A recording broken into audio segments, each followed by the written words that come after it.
You ready? Okay, it's late, so I apologize. Shout out time. Here's a shout out just for you. You support me, so I support you. This shout is for our friends T in Valhalla, or Valhalla as I like to call them. Hiking couple, amateur who documented trips and review gear. Kate has anxiety, which Angel struggles with.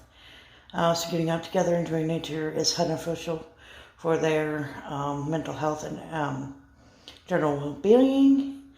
Ceri, C-E-R-I, could be wrong. Have done challenges for charity, national wealth, Welshire, Three Peaks, have big plans for 2022. So we'll be following them to see what they're up to. They're one of my scary friends. They like to go to high places. But they're sweet, they're fun, they do lots of adventures, so check them out, like, share, comment, and thank you for our community tab. We got it today, or yesterday in this case, because I posted this on Wednesday. Thank you so much, guys. Have a good day. Hello folks, this is Joe, the bearded historian for the Bud Files. We're going to have a little fun trip through history today, dealing with Deadwood and its plethora of cemeteries. Now, most of you already know about this happy little one we have here. This is Mount Mariah, also known as their version of Boot Hill.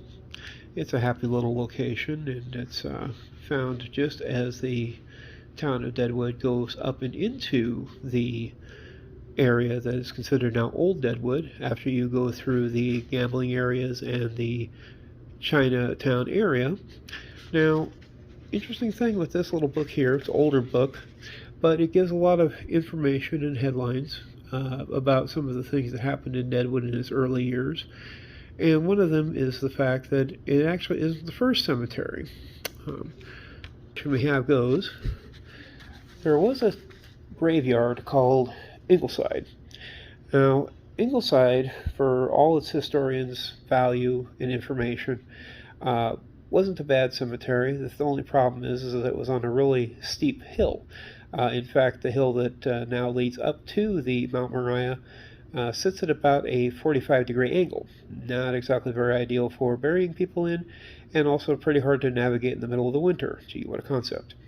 So what the folks of Deadwood discovered is about 1878, a few of them got together and said, well, let's take the top of the hill, we'll level it out as much as we can, and if you've seen some of our earlier videos, there wasn't much leveling to do, and moved a number of those folks on the lower slopes up and into the now Mount Mariah. Interestingly enough, they have had cases where folks will be digging in their yards, working for gardens, and all of a sudden come across a random bone or two. This has happened most recently in 2012 and in 2008. Yes, they did rebury the person. Now, as for Deadwood itself goes, with 1878, Mount Mariah has a number of popular folks that have been buried there. Well, Bill Hickok resides there, Calamity Jane, Potato Creek Johnny, Preacher Smith. Now, Preacher Smith does have his own little monument further up towards Whitewood and up towards Spearfish. But then you start going down through some of these other cases. There was an episode up by Brownstone where there was a fire, and it wound up killing 11 people. They are all buried up there. Also, there was some notes about when this community started to explore and expand. They showed how the cemetery would grow, and it's on one of the pamphlets that they actually give away up at the cemetery itself. If you wanted to visit the cemetery during the tourist season, you can actually pay $2 to go visit a cemetery. Yeah, I know. Over 120 cemeteries. This would be the first one you actually have to pay to get into. However, we have gone into it in the middle of the winter, and we're able to walk around a little bit. But there is a good amount of people that are buried up here. To the numbers, there's over 3,500 are officially in the ground, but some markers show over 6,000 that have been interred up on top of the hilltop. Now, among some of the other things that they mentioned, flood disasters, mass graves, there's been many fires in Deadwood history. Deadwood is Well, it's in the middle of a canyon. When a fire starts, they have certain problems with wooden structures, and it almost destroyed Deadwood at least twice that I know of. Then they started building structures out of brick for some reason. Gee, what a concept. But they also talk about some of the places where back in this time they had a major thing with the madams and prostitution in Deadwood. In fact, Deadwood had prostitutes up until I think it was the early 80s, and then all of a sudden the government decided to crack down on that in Deadwood. Some of these madams are actually buried up there close to where Wild Bill Hickok and Calamity Jane are buried. So it's kind of a fun little map set. Of course, some of the more famous ones that are buried up there, they have like George Ayers. He was a hardware merchant. John McClintock, pioneer historian. A couple other folks. They had Chambers Davis, who was a gold assayer. John Gaston, a founder of the Society of Black Hills Pioneers, one of our guys. First librarian, Marie Gatson. Craziest enough, they had a guy named Patrick Casey who died spectacularly at suicide. Granville Barnett, first federal judge. The first county treasurer, Colonel John Lawrence. Also the namesake for the county. Now, interestingly enough, for all the people that were buried up there, a lot of it came down to, at that time, who was really popular. Like this one here, they mentioned Dora Dufran. She was a madam and an author. Different star, he was an Oglala Sioux person. Horace Clark, a hero from Horatio Algar. Charlotte Cushman Clark, the last pioneer. Just a lot of different folks that came through Deadwood. John Gray, he was the manager of the Wasp No. 2 mine. One thing I also noticed that was kind of interesting with this book, and I'll flip this around so you folks at home can see this. They show what the one of the early maps looked like. And I was really surprised because a lot of these places, we actually drove right through. Okay, this road up here for the, as they call it, the freight road, this is now one of the major highways that leads into Deadwood. This one here is the one, like we were mentioning, it goes up to the Preacher Smith Monument and also up to Spearfish. This would come down in through Deadwood. Right about here is where the 76 Days of 76 parade grounds is, and the museum. Nice museum. They've got Mount Mariah right there. This little part right through here was what was known as Chinatown. You can see where there were mines literally all over the place. And then, of course, as you got further down through town, the Montezuma, Bobtail Mine. Pluma is now just a visitor center and a bathroom. Yeah, very impressive history to see there. Terraville, interestingly enough, is now no more. It is where the Open Cut now resides in Lead. Gayville is also known as Central City. My wife's grandma and grandpa both lived there for a number of years. Surprisingly enough, they have Central City there, so apparently they must have closed it, or Gayville just merged. As you go down through here, you've got Lead, and again, this is where you would find the Homestake Mine in all its glory. Apparently, they said they've got 2 Terravilles. Isn't that cute? Is it a coincidence? Now, interestingly enough, Wasp Mine No. 2, there is a road that comes down through here. This is where the Kirk plant sits. Kirk plant is a great large structure that they used to actually power the Homestake Mine in its heyday. Now sits empty, and I've heard some people are actually thinking of using it as a business incubator. Not sure how well that would work, given that there's no major airports in the Deadwood area. But, what do I know? Terry Peak, interestingly enough, Terry does not exist, but the cemetery does. It actually is set up on top of a hilltop, way out in the middle of nowhere. We actually shot video, but I think we do need to redo that video. Further down, there is Cheyenne Crossing. Excellent Indian tacos there for anybody who likes good food. And of course, Spearfish Canyon comes up here. And then there's the town of Tinton, which, unless you have a 4x4 or a real death wish and like to scare your wife really badly, try this on a front-wheel drive car sometime. Don't recommend it. Just so that you know, this map is horribly not to scale, because if it was, Tinton would be out here by the corner of the desk.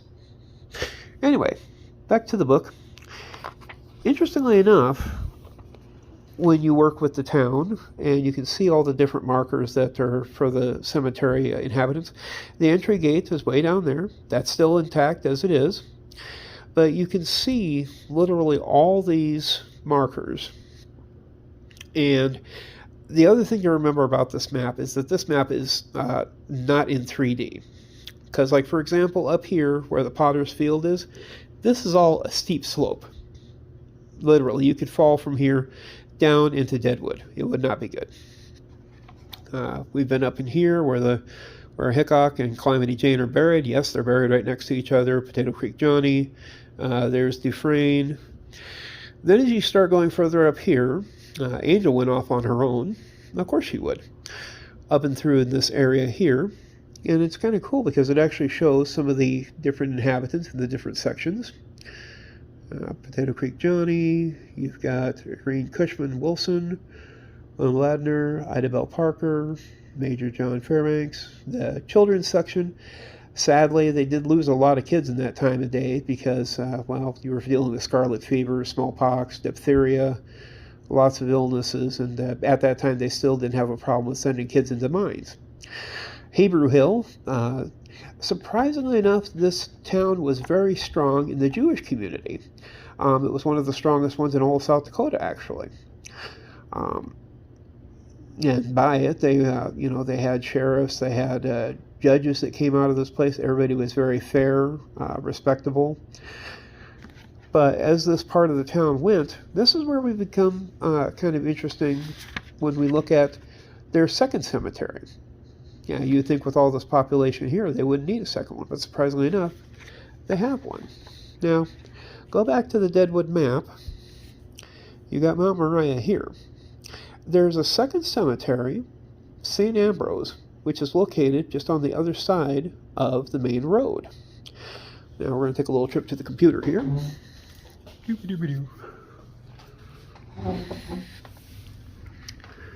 Now, St. Ambrose Catholic Cemetery is located on the other side of the road, just off Burnham Hill in Highland Park, edition of Deadwood, and it was established only 2 years later. Now, Catholics don't prefer to have their cemeteries with other folks, and so it's a smaller cemetery, but a very big one.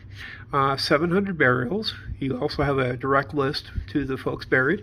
And the cemetery was actually deeded over to the city of Deadwood 9 years later and underwent a $2 million restoration. Now, interestingly enough, we have journeyed to this particular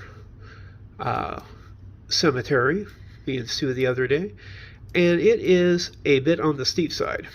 Now, we'll come back here. This Burnham Avenue, this here is another one of these nice and steep roads. Our car made it up two-wheel drive. You take and come up here, and then you take and make the turn at Pleasant there. And Pleasant would run right into St. Ambrose Cemetery. Now, the interesting thing to see is, zoom in here a little bit, all those little concrete squares are where family plots are. And if you can look carefully, they are all over that hillside. And so the next time we go to Deadwood, we're going to probably spend at least an hour, if not longer, hiking all throughout this area. But that is the Ambrose Cemetery and its inhabitants. Now, interestingly enough, St. Ambrose and the aforementioned Mount Mariah are both closed. So then you have to ask yourself the fun question. If you die in Deadwood, where do you go now? This is where the interesting part kicks off, because we have the third one, which is known as Oakidge. Now, Oakidge, technically, for the history, is not really in Deadwood per se. It's actually a little bit further up the highway, back towards Sturgis. Interestingly enough, they were trying to find a place for it, and some people said, well, you know, this is a great big flat area over here next to the road. There's only one problem. There was a rancher there who was raising dairy cattle and producing milk. The owners were not key with the idea of selling. So the town decided to condemn the land, and they were able to do a fast Deadwood trick, and the attorney was able to get them to condemn the property and serve the necessary papers on May 19th, 1949. They were able to purchase the land and make a heck of a killing in the process. Haha, cemetery humor. Lots were sold for $25 at a shot. There's a little difficulty with the water supply, but later drilling found an adequate supply. And by December of 1950, they were able to open the cemetery, and it's been fully functional since. Irony, this was the first cemetery we actually went to in Deadwood. It's nicely laid out. It has an interesting gridwork formation to it. I'll pull it up here on the map as well. Woo. Don't we all love satellites? But here is the Oakidge. And for those of you who have seen some of our earlier videos, this is one of the first places that in the Northern Hills that we were actually able to drop off eggs during that incredibly windy Easter this year. But as you can see, there's a lot of cemetery markers. A lot of folks buried up here. It has a neat little oval pattern in the middle, and streets so you can make big circles of the plots. And then out here is our particular favorite area, because these are all children that were recently buried. And so those were, you know, some of the funner places that we've gone out and seen. And they just started opening this place out here, like we were saying, in the 1950s. And so if you do parish in Deadwood, this would be your, you know, remaining home. Now, from the other side of the coin, people would say, well, what happens if, say, you died in Lead? Lead has two of their own spots, and probably showing parts of it for South Lead and West Lead. They're two rather larger cemeteries in interesting places, because, again, Lead is just like Deadwood. They're built in a canyon, and you have real fun times as far as planting stuff on the level. South Lead actually didn't do too bad of a job. The big thing with the South Lead is that a lot more of it was set up for the veterans, and when they would pass on. Let's go right over here. Doo-ba-doo-ba-doo.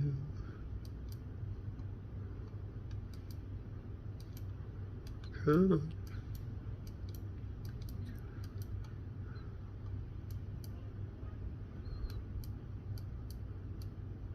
Right there. See all the little square markers? This is one cemetery. I mean, look at them all. And the interesting thing is that when you first come up this way, we came in through this measure right here on South Mill Street. When you come and see it on here, you're like, oh, this isn't that big at all. Well, then you get to about here, and this is all uphill, all the way up to Samuel. Now, that is the hard part. You know, it's a decent walk. This here drops straight down to Summit, which is quite a drop. Thankfully, there's a fence to catch you if you really slip. This all angles down to the south, all the way down to Houston Street. And this upswing actually continues. And there's a whole extra area up here that we didn't realize about. There was one fellow over here that was one of the first pioneers for the town of Lead. And so there's a lot of area that, we started out down here in the bottom area, and eventually we just ran out of time. but we did shoot some pretty good video of it. The goose was with us. We had a lot of fun. Now, the other cemetery, and this is the one that almost killed me. You can ask Sue, she was with me. There's called West Lead. West Lead is literally right inside this tree line over here. Now, as you can see, you can already see some of the family plots, some of the markers. There's a couple statues. From what I was reading, this one here was more stronger on your affiliations. Guys like the Masons, the Oddfellows, Knights of Phrygia. They all, from the top down, controlled this cemetery. And, well, they used almost every square inch that they could of it. Circled all the way down through here. And sadly, it also doesn't get a lot of respect because its condition is not the best in the world. A lot of the upper portions of the cemetery markers are cracked. Some have fallen in. Some people say, oh yeah, the vampires are trying to get out. I don't think so, but if the vampires did, they'd wind up having a real problem staying on their feet if they needed to. This place here needs a lot of funding work to replace some of the damage. Headstones and other issues. It also severely needs to have the needles and pine cones raked up because otherwise somebody could twist an ankle like my wife could. But eventually we're going to get a chance to get up in here and do some walk-arounds. Should be a fun one. The other interesting thing that I was also going to mention with this other cemetery, get back over here, this one had a unique feature in that a lot of the ones that were buried in their native tongue. So if you had a marker from, say, Austria, yep, they would actually be speaking a tongue of German. Or the English, of course, English. The Norwegians would be, speaking in a Scandinavian tongue. When the mining and everything went big over here, at one time there was over 200 different gold claims. People were that anxious to get their hands on gold. I mean, the ones that missed out on the California gold rush in 1850, as soon as they heard about the Black Hills, it started a stampede for people looking for gold. And so thusly they all came out here, and some basically died trying to find their gold. Others wound up selling it off and making a tidy profit, and some were killed so that they would give up their land. But anyway, this is Joe for the Bud Files. We'll talk to you guys next week. Have a good one.